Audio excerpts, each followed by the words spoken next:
Hello everyone and welcome to another episode of Consultus Chat. My name's Sam Buckingham and today we'll be taking a deeper dive into Scope 3 emissions. I'm joined by Beth, if you'd just like to introduce yourself. Hi everyone, I'm Beth and I'm Net Zero Scope 3 team lead. I kind of lead the team here at Consultus that offer kind of reporting and measuring of Scope 3 emissions. Real.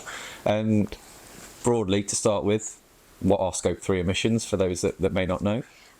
So Scope 3 emissions are essentially kind of the wider indirect emissions that occur within a value chain. So you've got your Scope 1 emissions that focus upon kind of emissions that are released essentially within your direct control, so it tends to be on your site, for example. Scope 2 looks at kind of indirect emissions, but from energy or, electricity or heat and steam purchased.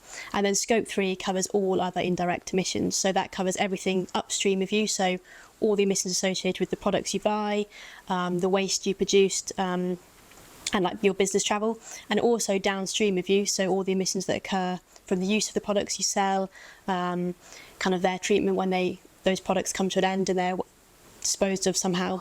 So it kind of covers everything else that's kind of the indirect emissions associated with an organisation's operations. Maybe a silly question, but who's impacted by Scope 3? Everyone really, all organisations, because there are no organisations that operate kind of in complete isolation. So anyone who is purchasing anything, producing any waste, they will have some form of Scope 3 emissions. And obviously the big thing we're focusing on is helping customers achieve net zero. How big of a part does Scope 3 emissions play in a business achieving that? It's a really important part because actually you can't be net zero without kind of including your Scope 3 emissions within that. So often for most businesses, Scope 3 emissions account for 70 to 90% of their emissions. Mm-hmm. So actually it's really important that that's not avoided. And that's kind of why, so for example, if you've undertaken the Net Zero Pathway with us, we kind of offer the Scope 3 service as an addition that can either be run in parallel or kind of once you've completed that, because it's really important that you don't stop just once you've done your Scope 1 and 2 emissions. Yeah, I mean, that's something that we hear a lot. A lot of customers, net zero has been around for a number of years now. So a lot of businesses seem quite comfortable with 1 and 2. Scope 3 seems to be the biggest challenge. Why is that? Yeah. Partly because so much of it is outside of your direct control, but also that's because it includes the amount of data you need to kind of capture it. Is a lot beyond kind of what maybe most organisers kind of collect and hold internally. So often you'll need information on all the purchases you've done in the year that you're planning to report, or the waste you've produced, the business travel you've done, as well as actually information on deliveries coming to you, deliveries to clients, how clients are using products. So actually often there's a lot of information there that businesses don't tend to typically record and hold internally, or even the data that is recorded is often not necessarily stored centrally, so you're going to having to go to kind of procurement or finance or estate managers to actually try and find the little bits of information you need and compile it to then kind of measure those emissions. Fine. And so a lot of it sounds like it's an education for clients around how they organise themselves and start tracking this information. Yes, they may not be doing it already, so they need to start tracking and then continue that to monitor it. And, so once they're monitoring, how do they then help reduce that Scope 3 emission? What could a business do to help on that area? Yeah, and there's a lot of steps that could be taken. Obviously, you ideally need to identify where your biggest source of emissions are, because that's where you're going to have the biggest opportunities. And for most businesses, that is their purchased goods and services. So in like most cases, that would involve kind of developing a supplier engagement programme. So actually going to your suppliers, understanding where they are on their net zero journey, kind of what they're doing and what support they might need, and kind of working with them to help them reduce their emissions, which in turn reduces yours. But there are a lot of other bits. So there's things like reducing your waste, looking at using more sustainable business travel. Kind of there is a really big range of stuff that can be implemented across the whole business. And is that the something that we're seeing now where it's impacting procurement processes? We obviously handle a lot, particularly in public sector. We see when they put tenders out, there seems to be a bit more focus on this. And is that a way that businesses are helping their Scope 3 by putting it into procurement practice and things like that? Yeah, it's becoming increasingly common that you'll need to kind of, in order to kind of keep working with those big clients of yours, actually show that you're measuring your emissions, tell them what they are, engage with them on that. And actually, increasingly, although it's already quite far ahead in the public sector, including the private sector, people are putting in targets, sort of saying, we will not work with you if you haven't got either a target in goal or a target in place, or have been shown that you're working to reduce your emissions. Again, it's something that we're seeing more and more often, where customers have been working with a partner for many years, but they've now implemented these net zero targets, and they fall into that supply chain. So they're sort of needing help to look after their own scope 1 and 2 to make sure that they're doing their part, but then again they've got their own scope 3 they need to handle, and I suppose that's where your team helps. Is it's helping with all of that rounded data, and not only tracking it, but then there's the next step, I suppose, of implementing measures as well. Yeah, exactly. And actually it's really important it's all well and good to measure it, but actually if you're not putting in those steps to reduce it, there's actually that's the most important step. And I think that's the important bit with scope 3, is that it is a continued journey. So no one's expecting you to get the perfect scope 3 first time, because you won't really. There isn't the data there at the moment. But every time you do it, you'll be working to improve the data you've got, get better kind of results as a consequence, and then you can work to reduce those and show that evidence as well that they're working. Yeah, and we've sort of touched on it, but for a company that's got a good handle on their scope 1 and 2, but in more specifically around scope 3, what sort of opportunities are you seeing that's presenting for businesses?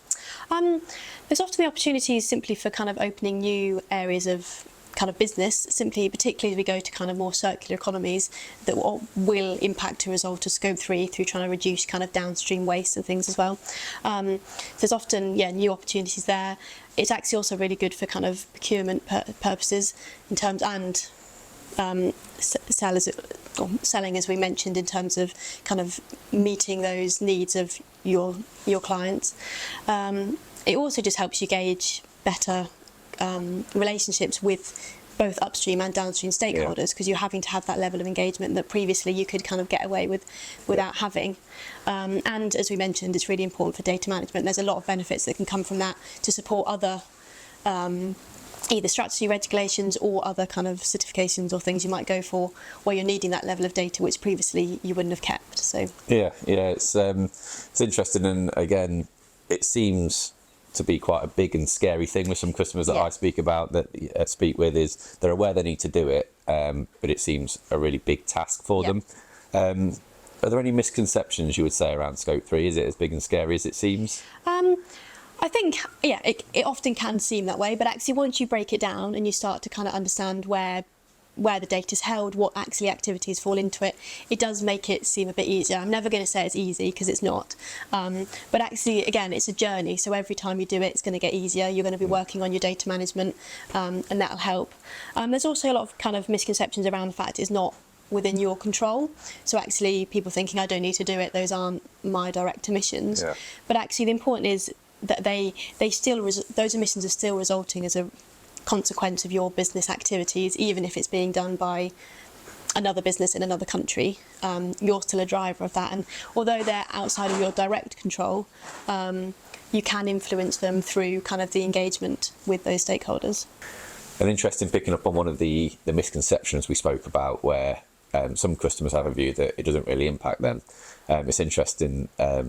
We were speaking to quite a large cheese manufacturer recently, and 60% of their revenue was based on selling to one of the major supermarkets, and sort of out of nowhere that supermarket came and they'd set their net zero targets of 2030, and all of a sudden this cheese manufacturer now had to ensure that, because they fall into that supply chain, that they then had to accelerate their net zero journey in order to maintain that revenue. Is that something that you're seeing more and more of? Yeah, increasingly so as well, and particularly smaller businesses that actually are being hit by that quite a lot, because often some of the large businesses may be kind of already thinking about their kind of scope 1 and 2, but anyone who's kind of then feeding into those bigger businesses who have started thinking about their scope 3 are going to be impacted by this, and it's only going to be something that picks up as well. It's not something that kind of is happening a little bit now. Increasingly, I think it will be kind of part of all supplier and get all kind of work that the clients are doing, all business. You'll have to kind of justify or explain what you're doing, and show that you're measuring your emissions. So it's definitely something to kind of start working on sooner rather than later as a result of that. Yeah, and I suppose that is that what you would suggest is don't ignore it. If you can get ahead now and make inroads now, it'll put yourself in a better position in the future. Particularly your scope 1 and 2, get ahead on that particularly, and then also if you want to start working on your scope 3, because some suppliers are also requiring that to be part of it if they want you to be a net zero, be net zero, and actually it's not, and you can't measure your scope 3 emissions in a couple of weeks. It is a process, so it's worth kind of getting ahead of that, kind of being slightly ahead of the curve, so that when those questions come, you don't panic, you've got the answers, and actually, you can then keep doing that business in the way that you were before. Brilliant. Yeah, and so customers that do have that impression that this is, it's such a big thing to tackle, how does your team, what's our approach to help businesses, make progress with their scope 3 emissions? Yeah, so we tend to start kind of with a meeting where we'll just kind of go through the 15 categories. So there's 15 categories within scope 3, which kind of breaks it down essentially. But they will kind of go through each of those and work through all the activities that the business or organisation do, and work out what applies, what kind of is captured where, and kind of have a think about what sort of data is held kind of for each of those activities and who might have it. So kind of start thinking about which part of the business, who we're going to need to contact to get that data. We'll then kind of go through that data collection process, and we'll have regular meetings, sometimes weekly, sometimes bi-weekly. It kind of depends how things are progressing and how people's work calendars work, but kind of we're always there to support with it. Either we can directly contact specific contacts to get that data, or we'll work with kind of clients to make that happen.